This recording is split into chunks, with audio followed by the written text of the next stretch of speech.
pop culture, with DJs and singles, graffiti art are expressed every day within the inner cities of America and the world. You are not doing hip-hop, you are hip-hop. Good afternoon. Okay, so here is the deal. Because I had this idea and already I'm changing my original idea just that fast. We have a lot that we want to talk about today. And for that reason, I want to jump right into it because I really believe that this time is going to go by extremely fast. And for that reason, I want to get right into it. So let me just go ahead and say this. Shout out to my mother who is here. Shout out to my sister who is here. And I want to say this too. If you're in the audience, whether you're watching now or in the replay, we would love to know if you're here live today, obviously. There's a poll going on about whether or not you support the stand your ground laws. Let us know your thoughts. If you're watching the replay, you can still put your 2 cents, your 5 cents, your dollar in the comments. But I definitely want to hear about that. Let us know that. So let me go ahead and put that out there. And then we're going to get right into it. My counterpart, my associate, my colleague virtually is here today. Jazzy, how are you this evening, ma'am? Actually, it's still afternoon. Yes, evening. Yes. Going into evening. Yes. Good afternoon. Hi. Evening for you. Here. I am excited to have you here because we had this conversation about a few weeks ago. Yes. And I said we need to have our own conversation because I was trying to have it and we weren't having it. And I was like, we ain't having the conversation. We got to have this conversation, people. So I want to set up for you really quick. Let me just go ahead and make this full screen so that we know what we're talking about today. We're talking about The Perfect Neighbor. Now, this is not a movie. It's a documentary. This is real life. So a documentary is documenting real life events. A young mother was, in my opinion, she was murdered. I don't want to hear manslaughter, whatnot. It was calculated, call it what you want.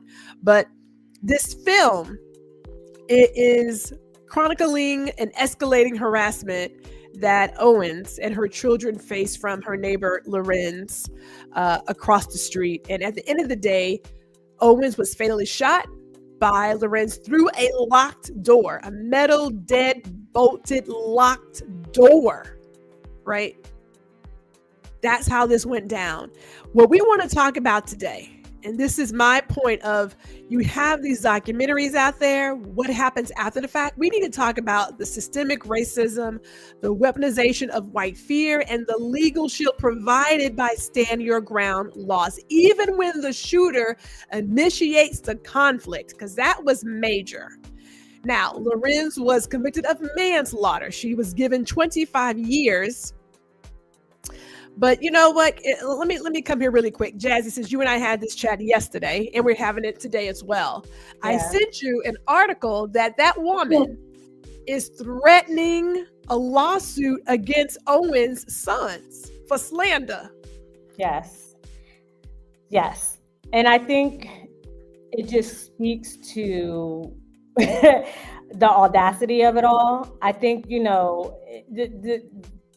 she's trying to say they defamed her in the making of this film that really, I think, is kind of a weird thing to say because it was not made by the family itself. It was made with the family's permission. Let me put it that way, and I think the one thing about this is that because it was done the way that it was done using the police body cam video, it's kind of like, how do you defame somebody that's showing you who they are in real time? There was no, in a lot of documentaries, what they try to do is they try to sway you one way or the other. And what I loved about this film was the fact that they were like, okay, we're just going to show you what happened and you come to your conclusions on how you see it. You know what I mean? And I think what you saw was a person able to kind of manipulate a system that was in place for her to manipulate. Because for me, I find it weird that you're able to call the police this many times and really waste resources, if we're being honest, to do this. And there should be certain parameters in place so that you cannot do this kind of thing, where it's like, okay, if you're calling the police over and over and over and over again, at what point do we say, hey, there's not a real problem here? Because when there is an actual problem, now you're kind of, people are like, well, we're going to take our time. Because one of the things that I think she kind of knew, and I think what she was hoping to happen, and I, obviously this is a little bit of speculation on my part, but when she called the police initially after she shot Owens, what I noticed was she was like, okay, I called the police, now I'm going to take this action, because usually probably the police are like, all right, you hang up, we'll be there when we get there. And they're probably not very quick about it, if we're being honest, because she's probably called so many times and used these resources so many times. They're like, we deal with this all the time. We're going to go over there. We'll take our time. And what sped it up was the fact that she committed this act. Yes. So within was it like 2.5 minutes, almost like less than 3 minutes? 2 minutes. Less than 3 minutes, she called that she was concerned. And then within that time, she managed to lose her phone, find a gun, and shoot somebody who she knew was coming to her house because she said, go get your mama. Exactly. Let me say this real quick before we get into our first thing and say some hellos to some people. She has threatened to sue the children of A.J. Owens for slander, libel, and defamation. She has not formally filed a countersuit yet. Again, she was found guilty of manslaughter for the 2023 shooting of A.J. Owens. She's currently serving 25 years. This is in response to a wrongful death lawsuit that was filed by Owen's mother. So I just want to make sure we give that before we jump into all this really quick. Shout out to, let me say some hellos. There is Darcy O'Neill. Hello to you. Boss 192 is here. And Jessica says that she was in tears. That woman needs more time in prison. Most definitely. Let me get into our first little deal here. Because like I said, we have a lot we want to talk about, because this is a lot to talk about. It is one thing to have a documentary, but the documentary brought to light a lot that we just, for whatever reason, we want to act like it doesn't really exist. I appreciate that this documentary is just all body cam footage. That's all it was. There wasn't someone giving you their slant. No offense, we all have biases. It was just documented footage. And so we want to start off with the stand your ground law. And there are racial disparities when it comes to justifiable homicide. We know based on data, and I did my research, so I'm going to say this right now. We may not get through all of this, but I did my research. But they have found that white shooters who kill Black victims are found to be justified 4 times more often than Black shooters who kill white victims. There was a study done by the Urban Institute found that killings of Black people by white individuals were more likely to be ruled justified than the reverse, even when controlling for circumstances. And some of these incidents happened in public. Now, Jazzy, I'm going to let you share your thoughts on that, because when I saw this video, what really got me was she called the police, hurry, come over, blah, blah, blah. 3 minutes passed by, 2.5, whatever. She has now unalived a mother. And now all of a sudden she's on the phone like, oh my God, I was fearing for my life. I was so afraid. And da-da-da. And they were like, so what happened? Who are the kids? Those raggedy kids. That was quick. That was really quick. But in my opinion, it felt like it was premeditated. So this was the thing that initially got me, because that was in the very beginning of the movie.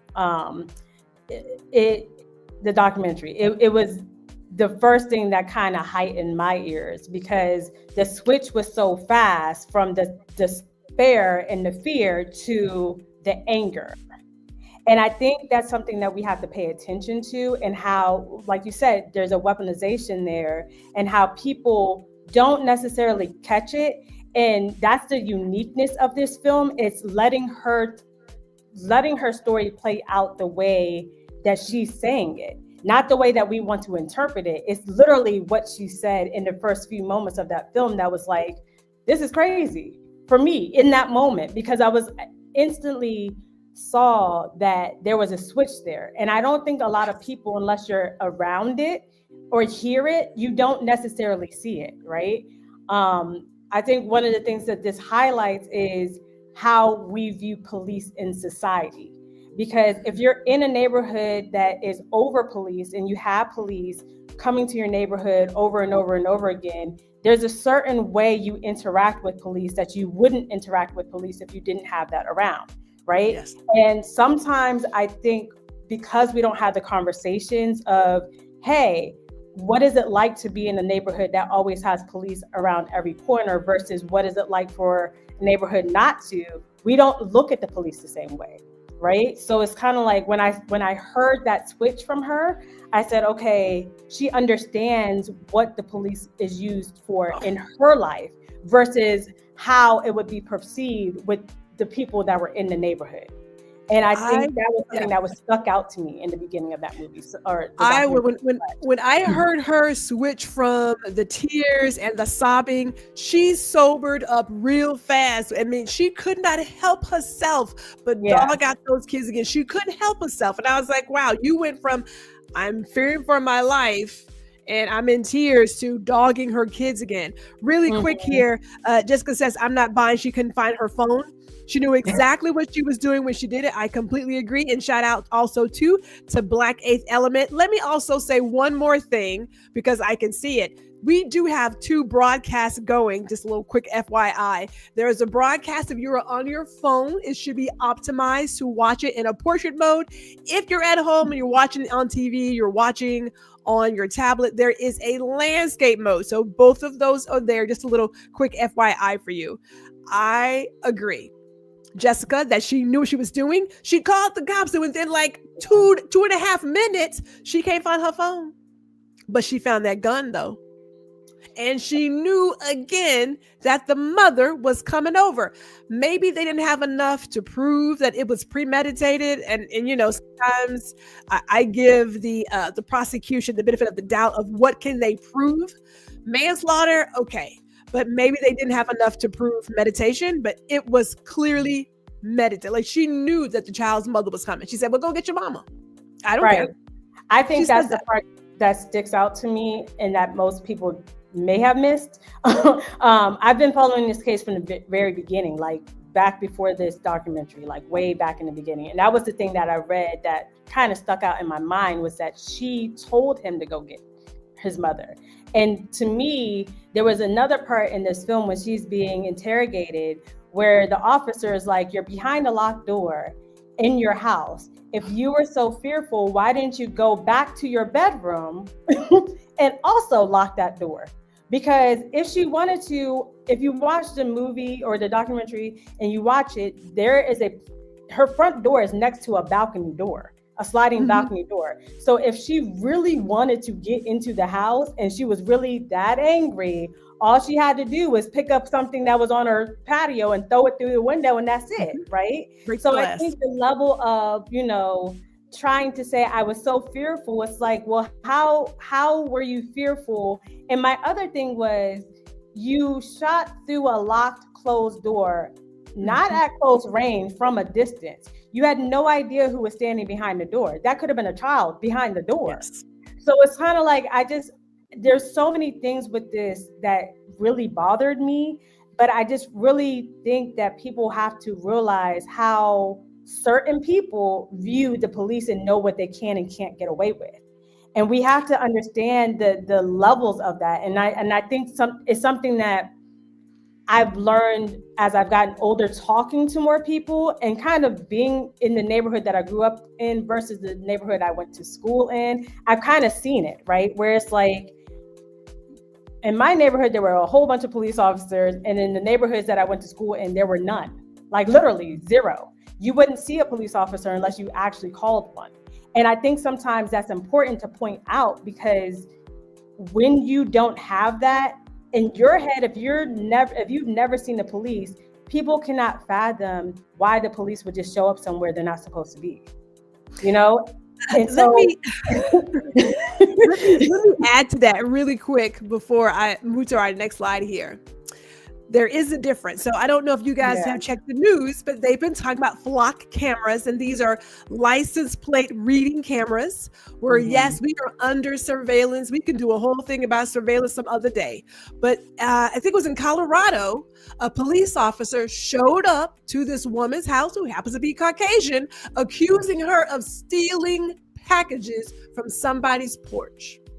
Now, she opened the door, walked outside like, hey, how can I help you? Having no idea that he is there to get her to confess to a crime she didn't commit. And I mean, he went over and over again. He's like, I'm not going to show you the video if you're not going to be honest with me. She's like, my truck, my fancy truck has cameras. It tells me exactly where I am. So I don't understand why you think I did this. In that moment, I am sure she said, I'm sorry, wait a minute, what? Are you accusing me of stealing something? Are you serious? Whereas for us, and I say us lightly, but we don't always see the police officers that way. Now, I have retired HPD officers in my family and some other positions. So, it's kind of like 50-50, but there is a different feeling when you're in a Black and brown community. I will also say this, that with stand your ground laws, there has been an increase in monthly homicides, 8 to 11%, and that more than 700 additional gun deaths happen from stand your ground law. So we want to talk about this before we go too far. Let me get some of this other stuff done. This is The Perfect Neighbor. We're going to talk about policing, poverty, and white tears.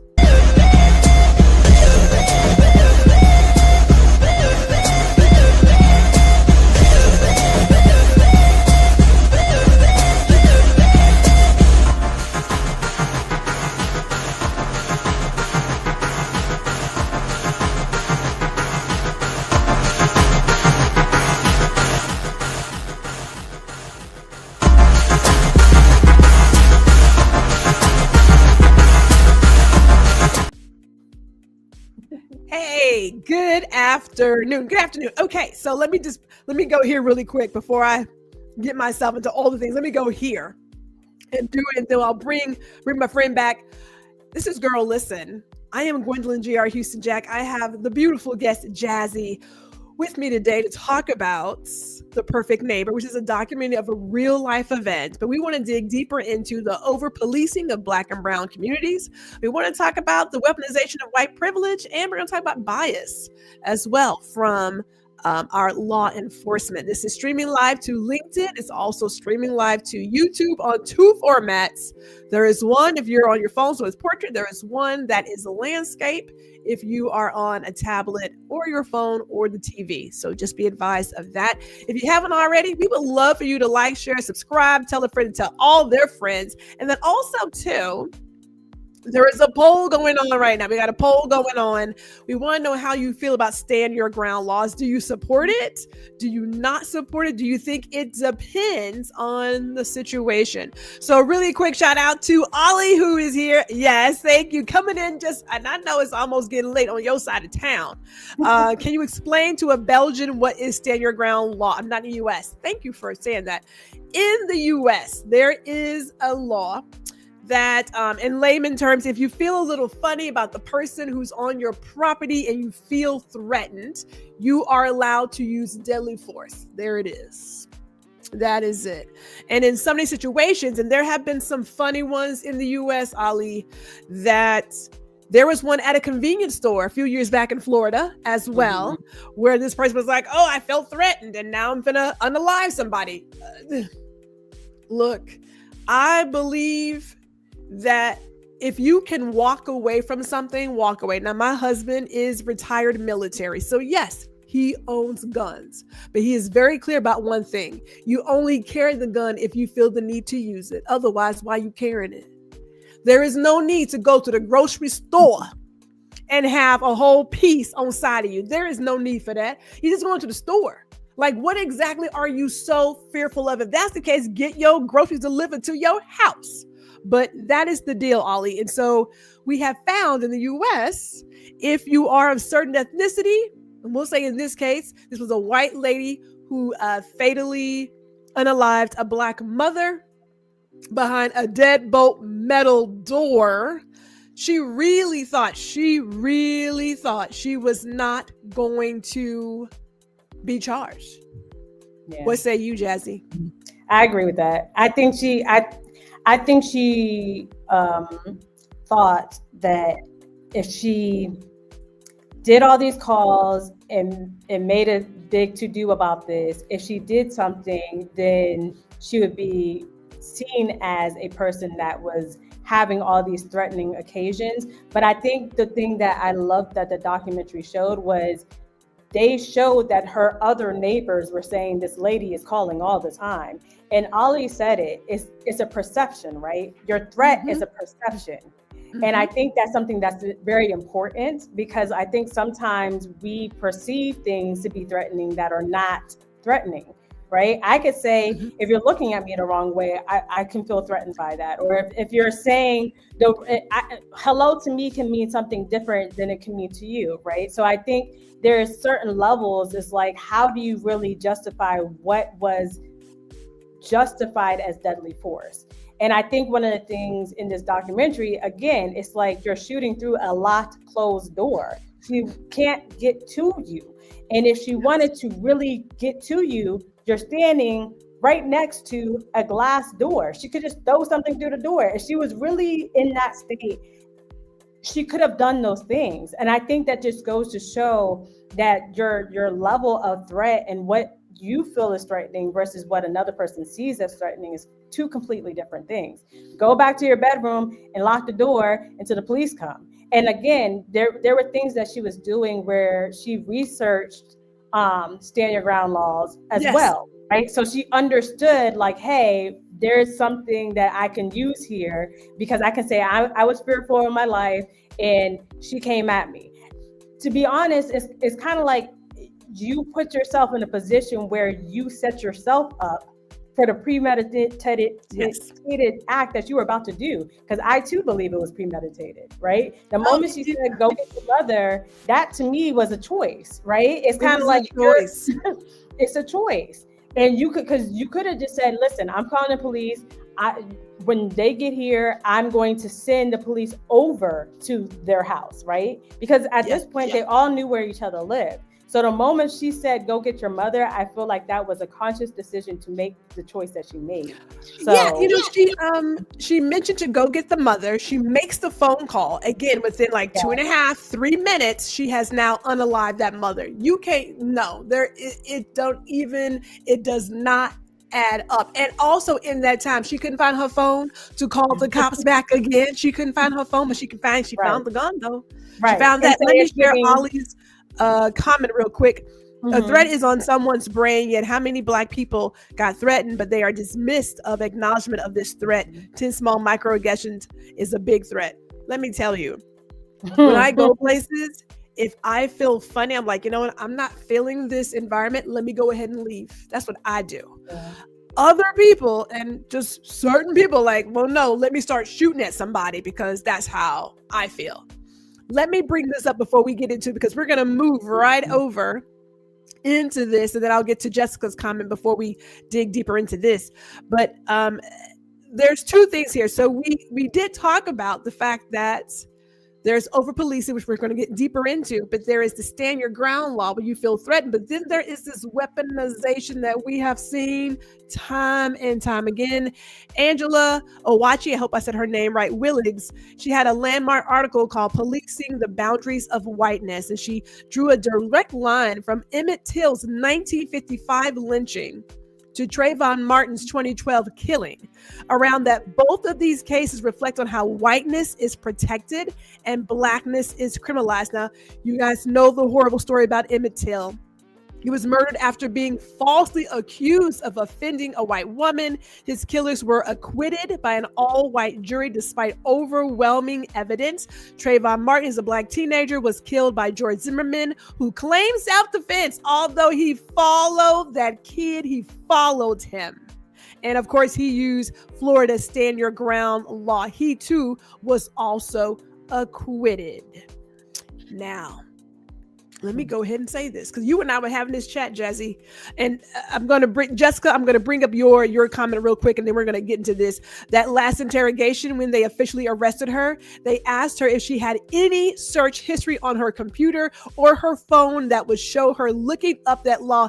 She didn't fully answer. She knew what the answer was, and that's a great segue, because with the technology we have today, in my opinion, we are seeing more and more people, and there's so many videos of certain persons of Caucasian persuasion knowingly weaponizing their white privilege. Have we not seen that time and time again?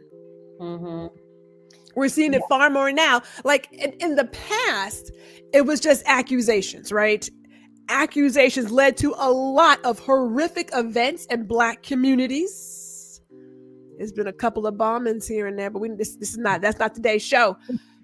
In this era, how many times have we seen somebody of Caucasian persuasion not get the answer or the response they wanted and immediately went to, I'm going to call the cops. And then the words they are purposely choosing to use are not real. Who was the guy in Central Park who was bird watching? Yeah, the bird watching. That's literally the first video that I thought of when you said this. Because I remember watching that thinking that's, I think it's hard for people to fully understand. And I appreciate the technology that we have today, that we're able to do this for ourselves. We shouldn't have to, right? But I like the fact that we have a way to, in some ways, defend ourselves against certain allegations.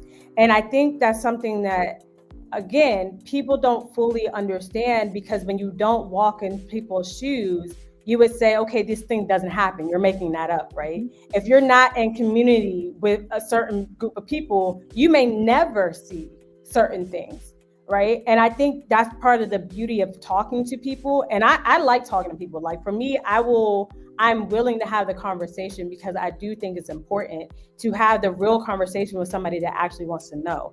I had a situation after the Trayvon Martin incident, and a lady came up to me and she asked me my opinion about it. And she was just like, what do you feel about it? And I told her the truth. I said, listen, there's just certain ways that we will look at this where people will not understand why there's an anger here, because we understand that the child was walking down the street, minding his business. You know what I mean? And somebody looked at him as being something that he was not. He was just a person walking down the street, right? And I think sometimes we have to be willing to have that conversation and not just shut it down automatically, because we don't have growth there. And yes. I just, it's one of those things where it's like, when you see it with your own eyes, I've had an incident before where I have literally, if you know me, I got, where I grew up, I got off a bus, and it was me, my best friend, and we were talking, and one of our other friends was walking down the street, and a police officer came up to him and basically accused him of robbing a store. And we were not standing there. I know that they would have took him down to the station. Yes. And it's something, again, that people do not think can happen because you don't see it. So I think that there's certain things that happen. It's a repetitive thing. It's the way we are viewed, the way we are not allowed to have our dignity given to us in spaces when we're having the conversation. Technology nowadays allows us to at least have a little bit of our dignity back, even when we a little bit. You know what I mean? Because it's not fully, because then there's the questions of, well, what were you doing before you started this video, right? Or we're not getting the full context of what is going on because you only saw it from this angle, right? So it's not full, So let me bring in two things that come to mind. First of all, shout out to Anthony Rowland, who's here in between his sessions, and also hello to Miss Elise, who is here this afternoon. I got two things for you. Actually, more like three. So we know that we have to have this conversation. There was an episode on The Equalizer where her aunt was in a situation where she was shopping for something. There was a white lady who wanted the exact same thing, and she immediately accused her of pushing her and this, that, and the other. And had her niece not had the phone recording, they would have taken her down to the police station because they took that woman's word. That is one. The other thing is that for myself, now my older job, I had to deal with a lot of conversations with customers who left feedback that they felt that they were profiled in our store, right? Mm-hmm. I'm a Black woman who's hearing this. Do I believe it? Yeah, I do believe it. I do believe there's everything. I also know that it also depends on what it is. Sometimes we immediately go there because I have shopped in our own store and I thought this lady was ignoring me, but turns out she had a hearing aid. She couldn't hear me. All right. So assumption of right. However, the next time I went to my store, right? This is in my neighborhood, my store where I work. I had to make an exchange. And I took this trash can with me to the back of the store to get the new trash can and then come right back. But what I couldn't help but notice that there was a young lady keeping step with me on an aisle over. I go to this place to find what I got to find to exchange it. And I notice her on the aisle. She's pretending to straighten and clean up some things. Never said hello. Never asked if I needed any assistance. Mind you, I have been with this company 20 plus years at this point. You don't think I know LP procedure? You don't think I know how this works? And I'm thinking to myself, am I crazy? Is this chick really, is she following me in my store where I work? I get to the register. We got some problems at the register with me having to prove that I am an employee. You know, it took everything in me to not cuss them out. Everything in me. Now, did I talk to their manager? You darn right I did. I was like, your team didn't get the bias training. Because when I go into any store, I never say I work for the company. I never did that. I want folks to show up like they always do and show me who they are. Right. Remember those days of mystery shoppers? Right. Yeah, I was going to say the secret shopper. Yep. Secret shoppers. Yeah. I was like, I know this child. I said, ain't this I was heated. So when I get phone calls and emails from other customers nationwide that they have been in a store someplace and felt as if they were being profiled, trust, yeah, it happened to me in my own damn store.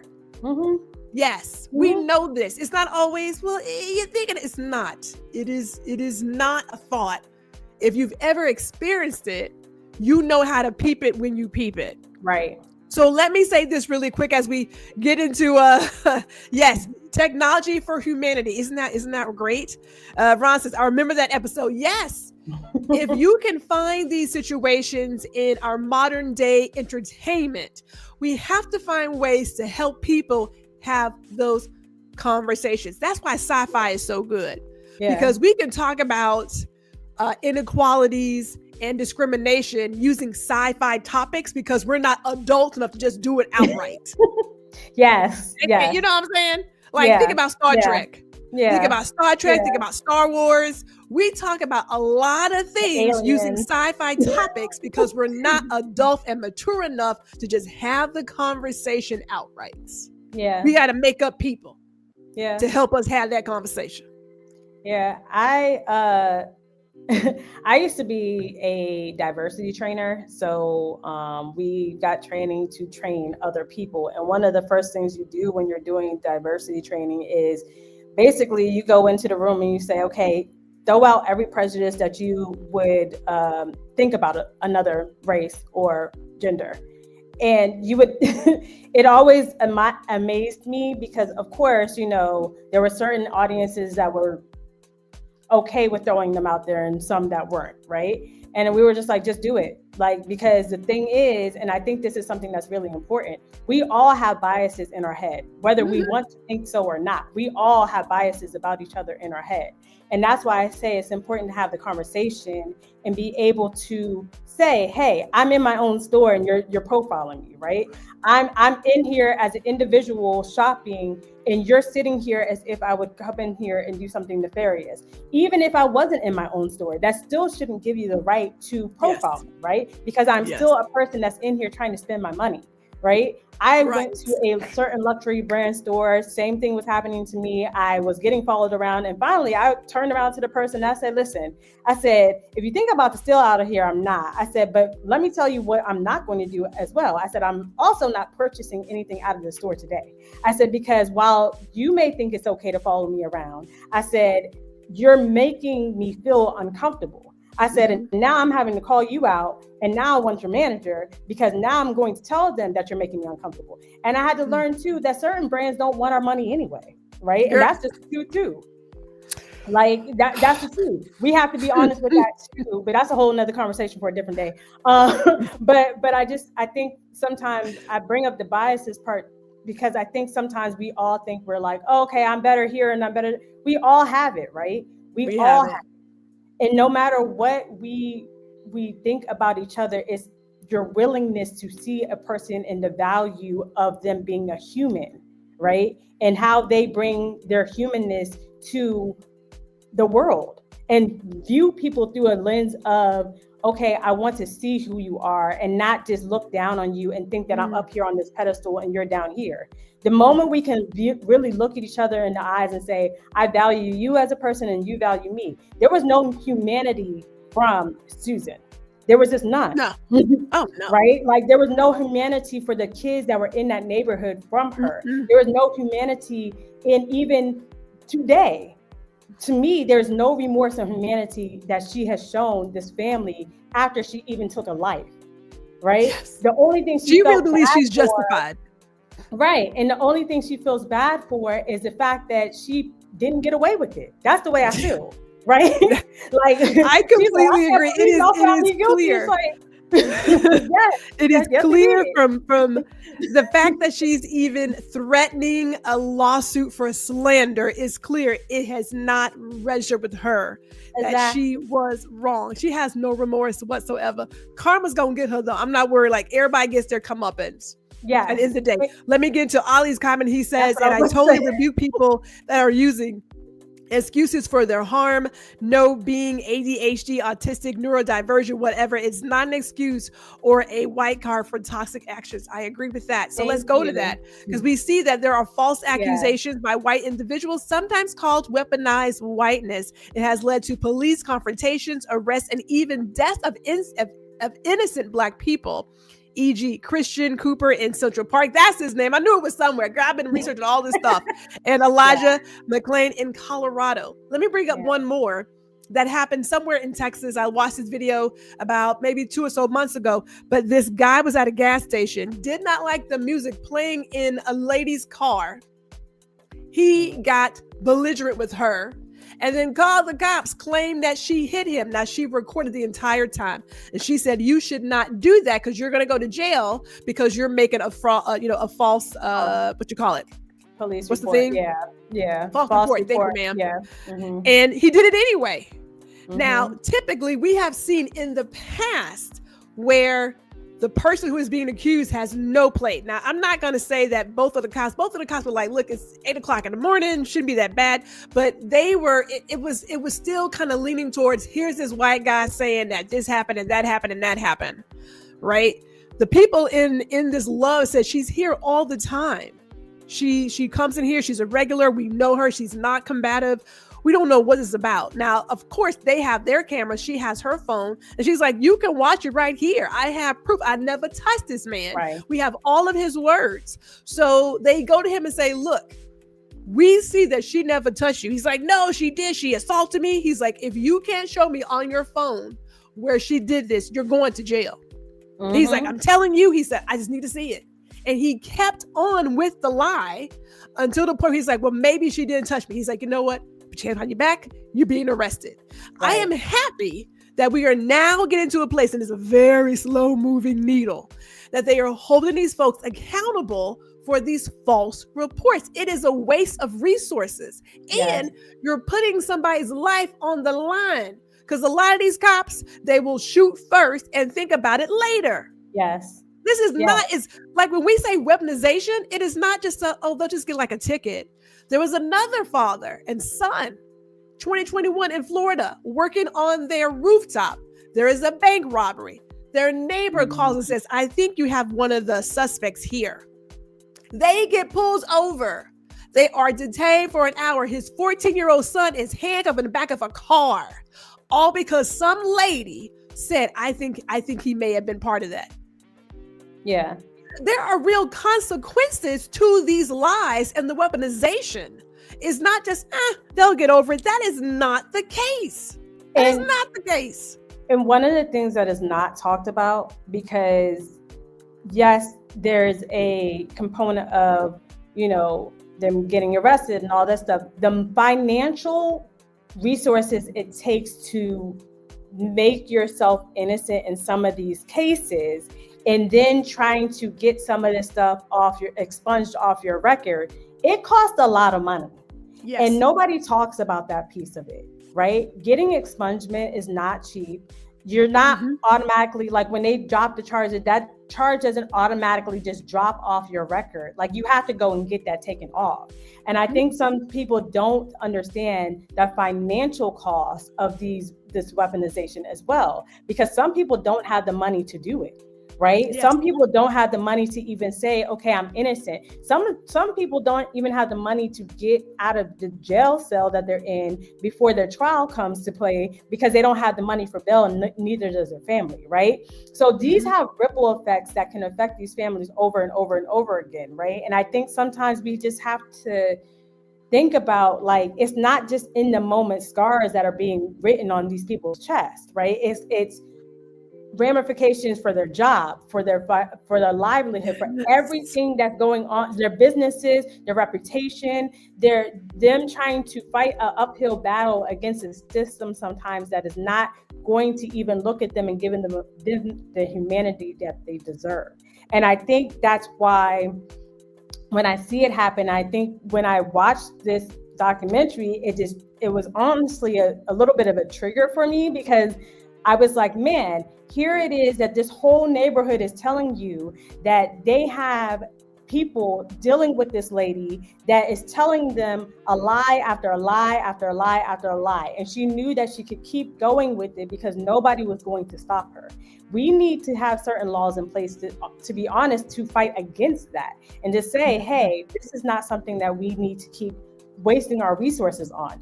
This money could be used for far more things than to harass kids that are playing on a field next to the house that they are a part of, a complex they're in.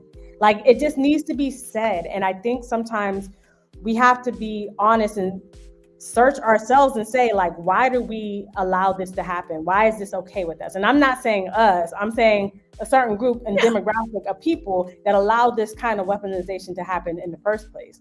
And I realized too that sometimes, they understand what they're doing when they're doing it. She understood what she was doing. People know what they're doing. Right. With the bird watcher, the Christian Cooper video, and that whole situation, what she did in that moment, she understood the ramifications in what she was doing when she was doing that.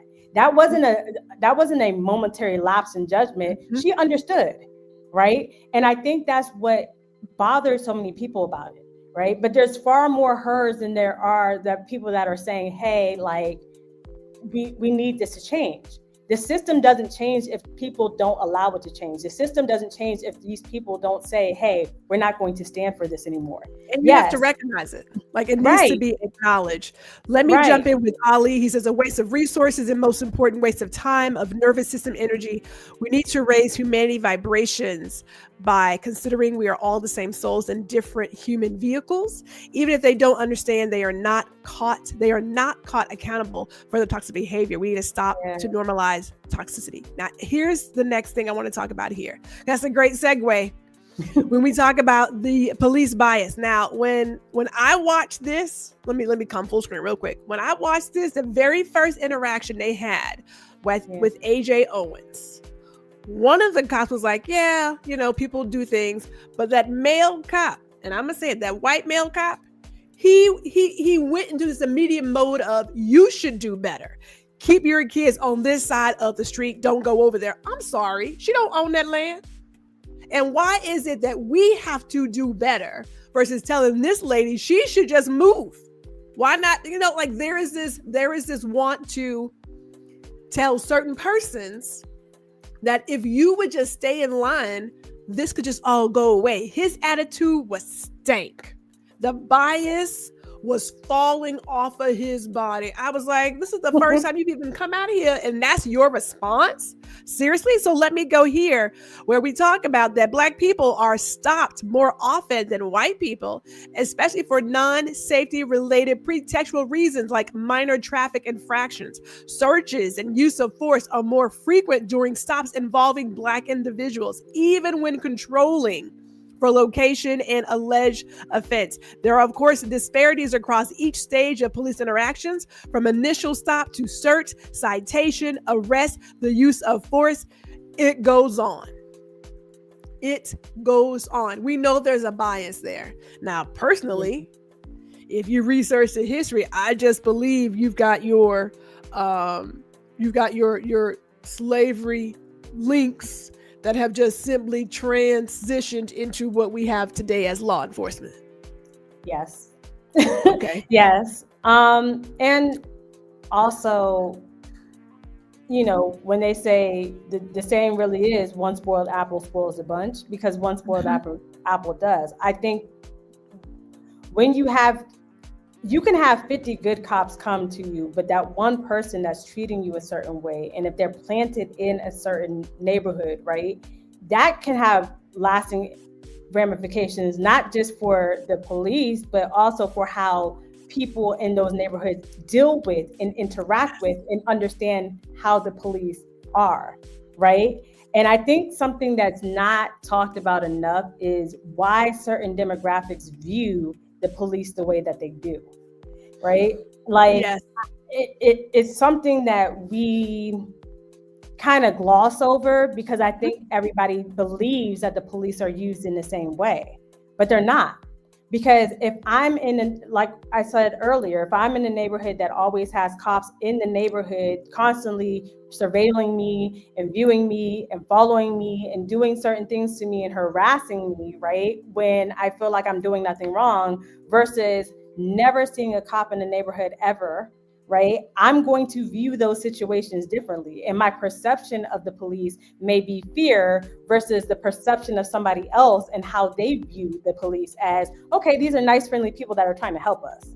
And I think not understanding the difference between that and understanding how the police show up in your neighborhood is very important, makes it easier for us to have this dialogue of saying like, hey, we can actually come together and talk about this. Again, in my neighborhood, my neighborhood was kind of sectioned off. There was like apartment complex, houses, apartment complex, right? And there was this community meeting with police and people in the neighborhood, right? And so one of the people that lived in the houses, he came out and he said, listen, I don't understand why you guys are always in these neighborhoods, because my wife runs through these neighborhoods every morning, never has a problem. And she always tells me like how friendly everybody is. And, you know, and it kind of made me laugh because I'm like, yeah, because if you came here and you just saw how we were in community with each other, you would see we look out for each other. If I was doing something bad when I was little, trust and believe my next door neighbor was going to tell my mother. Like, I remember me and my sister one time, like, got into a fight, and this lady walked up and she was like, hey, no, knock it off, because I'm telling your mother, right? We in neighborhoods like this, and this is the one thing I loved about this documentary that showed this, is that the community really was bonded together in a way where I think needed to be seen, because a lot of times you view the neighborhood and you're like, oh, okay, well, these people are just bad and they're whatever. They were looking out for each other. Yes, like for all the kids. All my kids. She was like, these are all my kids. She was like, I have my 4, but these are all my kids. And I look out for all the kids, right? And all other people, there was a guy that said that when they were talking about him, like Isaac lifting up the dog, and he was like, what are you talking about? Like, he can't lift up that dog. That dog is bigger than him. Like, what are you talking about? Right? And so I say all that to say those kind of communities really do exist, and we do hold each other accountable in those communities, right? Far more than the police ever would, right? Yeah. And if the police is messing with the kids, they will also, your neighbors will come out and say, hey, go down here and get so-and-so because they're messing with whoever, right? And we would be there to protect are people in the community. Police that was spot on. Because I think about how those officers, and there were various officers interacting with these kids. It was one of those where it was, I'm going to be friendly and build rapport. At the exact same time, I'm going to ask these kids to police themselves. Right. Like, don't go over there. Don't do that. I know you guys can be loud. It's like, at what point do we stop and say, okay, they are kids? And when do you guys look at your history of all the phone calls she has made to say, maybe you should move to a neighborhood that has no kids? Because they're kids. They are children. Move to a 55 plus neighborhood. She lived in Ocala. I know where that is. I used to be in Ocala, Florida a lot. There are a lot of 55 plus neighborhoods in Ocala. A lot. Okay.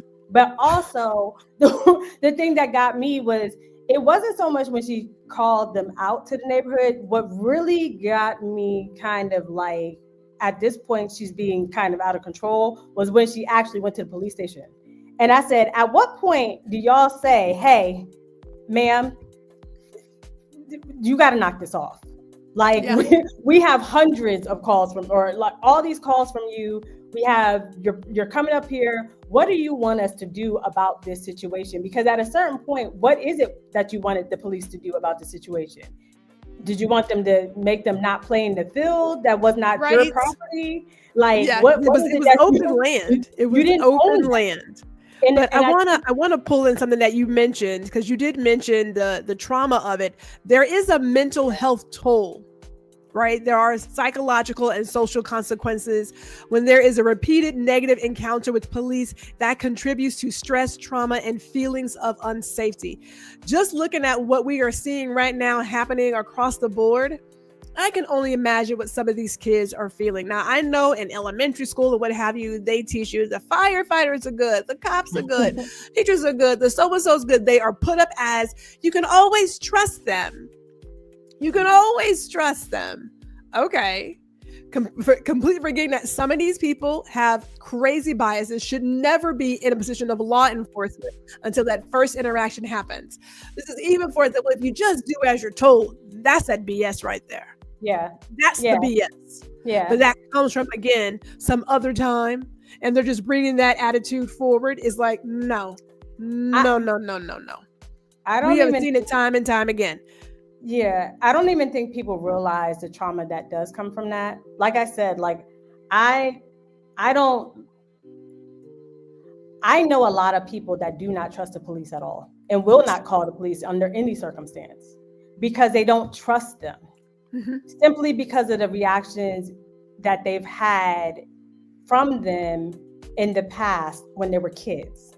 Like I said, I watched somebody be harassed. I know somebody that called the police because they had somebody break into their house, and their son was profiled, and the son was beat up by the cops, and the mother who called came out and said, what are you doing?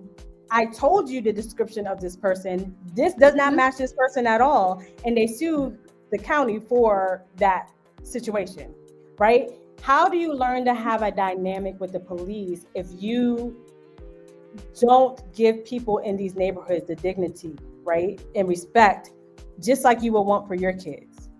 And I think it's an important conversation to have, because a lot of people, like you said, they don't understand the psychological place that puts people in and why there's a mistrust of the police. And then you go through, okay, but you do want to trust them because they are supposed to, right, have your back. You just set up a whole system of people that don't trust, and then you have, again, this disconnect. Well, since you brought up the communities, this is perfect because, we talk about the outcomes from this over-policing. It can destabilize neighborhoods, making residents less likely to report crimes or engage with public safety efforts. There's erosion of procedural justice when fairness, transparency, and accountability are lacking. And then also, too, there are other models. Community policing, which emphasize collaboration and de-escalation, shows stronger associations with crime. Right? Reduction. There is a way to do it. The way we're going to do it is not it. As Black Eighth Element says, I know it sounds cheesy, but I never saw color. I see a person's spirit. We are in spiritual warfare. We are in spiritual warfare. You know, when I hear these police officers and they go to a place of, I was fearing for my life. You in the wrong job, buddy. Get a different job. Why take a job where your life is on the line every single second? Get some other job. There's plenty of jobs out there. Why take this one? You don't have to be here. And why are you so quick to fear for your life? That's my question. Why? It's not that I don't, it's not that I like, because in a way I'm like, okay, I can understand to a certain extent why you would, right? But you seem to be very quick about fearing for your life when you're dealing with one demographic of people versus other. Because I've seen you not fear for your life when people have literally tried to run you over with your car and you don't do anything but throw your hands up. But had that situation reversed, you know, we have seen the videos when the person who is being accused of a crime is of a different ethnicity. The amount of patience given for, I mean, I'm just like, what exactly has happened before? Even with this chick, she didn't want to leave the seat. She's like, I'm not leaving. I can't do this. And he was like, Susan, you're gonna have to get up. Now, the two detectives were like, you can't be here forever. This one guy, he was like, now we just have to do this.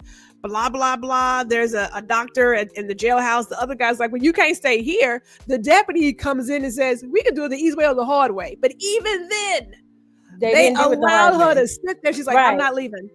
I'm not doing this. I can't do this. I'm thinking that had it been any other person, they would have had her facing the ground so fast. I was like, boy, y'all sure are patient. You're really patient. Like, really. And it's hard for us to not even take on that mindset because we have seen how Black and brown bodies are treated. I have not forgotten the family that was pulled out of a car because they thought it was stolen. You had those babies on that hot concrete with their hands bound behind them. Babies. I remember that. These are babies. Don't tell me you don't know how to police without extra force. Don't tell me that. The humanity the lack of humanity that is shown to certain people. I saw something today that just disturbed me, right? And it was a video of this was ICE officers trying to pull out a mother out of the car, but she had a baby attached to her and the dad was trying to get the baby. The dad had a seizure and there was no humanity in any of these people's voices. Like there was none. And I think that's the thing where it's like, that's why I say the technology gives us a little glimpse of what is happening in some of these neighborhoods, in some of these places. And I want us to be able to humanize each other enough to say, okay, listen, like we are not all bad people. You know what I mean? Like we are not there. We can live in a society where we don't automatically view each other in a certain way, right? And it's okay to think of a person as being good before you think of them being bad. Like, very much try to humanize. So as we wrap it up, because like I said, I knew this hour would go by really fast. I do want to look at our poll results before we wrap this sucker up. But in a Pew Research survey, 84% of Black adults said Black people are treated less fairly than whites by police compared to 60% of white adults. Reports like the Black Eye Report document thousands of instances of institutional erasure, distortion, and suppression of Black history and opportunity, including in law enforcement and policy decisions. We don't have time to go into all the decisions and how those decisions have real impact on our voice and our power in this country. This is not that conversation. It is not. But let me get to our last few comments. I'm going to let you get your last thought in. We're going to check our poll. Ali says there's more toxic people, the toxicity, ignorance of accountability from a system that allows these police officers to act without being condemned for their toxic behaviors. At some point, you got to call your people out. Yeah, that's the catch. You got to call them out. Now, in our poll, we have, do you support stand your ground law? We have at this point, I need to go ahead and end it. 11% say yes. We have 22 said it depends, and 67% say no. That is the deal there. Look, we have a lot to do in this world of being a human. It's a lot. Yes. We some jacked up animals, okay? We are jacked up animals. But we cannot get anywhere if we don't want to have the conversation. That whole silence, acting like it's not happening, acting like, oh no, that's a one-off. That's how we got to this spot of shoot first and ask questions later, right? Yeah. I appreciate this documentary coming out because it allows us to just see from body cam footage what is happening. And you got to ask yourself, did you really think she was threatened? Did you really think that what she was doing with terrorizing those kids by turning off her truck alarm and whatnot, was that really called for? Right. Like, you got to ask yourself where you laying. Now, you feel how you feel. That's that. But we have to start having these conversations if we're going to move forward in any shape or form. Jazzy, what say you as we wrap this up? Agreed. I think what I appreciate about the documentary so much is the fact that we can have the conversation, like, and show it and view it from a way where it opens the door to have the conversation in a real way. I appreciate that documentary so much for using the footage the way that they used it, and for really showing a well-rounded look at what it is like in some of these neighborhoods to be in a situation like that, to see how the police respond and see how the community responds. I thought it was beautiful how the community showed up for the kids. I thought it was beautiful how the community, rallied around them to say, hey, she's AJ's not the problem, right? We are all saying this lady is the problem. And so I appreciated it. I think it's a very important documentary. I think if you haven't seen it yet, I think you should see it. And I really do commend the way that they pulled that video documentary together, because I think it doesn't leave room for you to kind of say, well, they're trying to show you only one side of it. It's like, no, this is it. And I think that's a great thing. So to open the dialogue. So yes, I appreciate you having me on, and yes, this has been fun like always. So. Thank you. Let's get our last comments in here. Jessica says AJ's neighbor was a real one. She was a real one, man. When she came to get her stuff, had them cots not been there. Oh, she would have jumped. She would have been in that ass. Yeah, she would have been in that. She would have been like, you can learn today. It was clear. She was hot. In saying that, thank you, Jessica, for bringing that up. It wasn't just that AJ lost her life and these kids no longer have their mother. An entire community was impacted by this awful act. Yeah. Everybody was impacted by this. The kids who had to witness it, the parents who were there, that entire community was impacted by this woman's actions. It's not a small thing. So if you watch the documentary, have your Kleenex ready. Yeah, because my heart was hurting. Them babies, Lord bless them babies. Yeah. But Jazzy, thank you always for coming through. I know you will always bring something to the table. I will say this, people, as I wrap this up, and there is a plus to technology. I will admit my bias. I'm gonna do it real quick before we leave. I know I'm still talking. I feel like Ron Foster. I'm a Baptist preacher right now. I'm not gonna hold you too long, but when I think about the brawl on Mississippi, okay, I saw the clip of these Black people attacking these white voters, and I thought, how awful is that? I really did. I was like, look at this foolishness. And then I saw the clip of these white voters attacking a Black man and the white teenager for doing their job. Yep. Perspective matters. Context matters. How you edit a camera footage, video footage matters. I admit to my bias. I was like, look at these Black folks out here doing this foolishness. Look at this right here.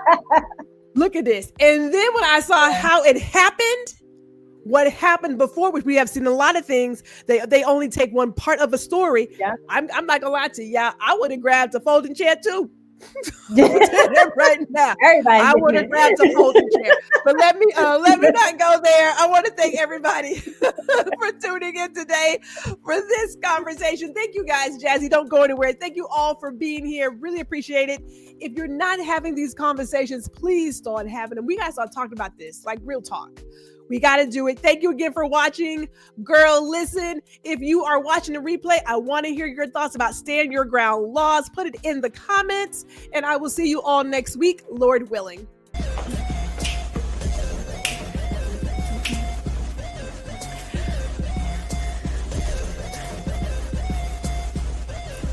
Hey, it's G. Thank you for watching this episode of Girl Listen. Be sure to catch me every Friday at 4 p.m. Central, 5 p.m. Eastern. And while you're here, I cordially invite you to like, share, and subscribe to my YouTube channel. See you all next week.